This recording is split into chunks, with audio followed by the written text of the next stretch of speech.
Короче, 1000 so'mdan shapkalar topib qo'ydim. 500 so'mdan topsang ham bo'ladi. Qizlar buni tez biznes qilmoqchi bo'lgan o'rtog'ingizga jo'natib qo'ying. Chunki bunaqa narsalar qo'rqib qolsa o'zini aslo kechira olmaydi. Qizlar Xitoydamiz.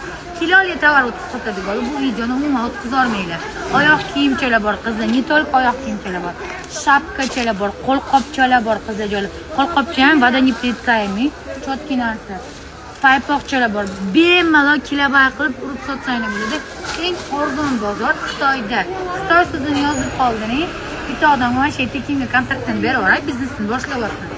Qizlar joylar o'rtoqlariga jo'natib qo'yisham esingizdan chiqmasin. Mana shundog'icha olasizlar qopi bilan.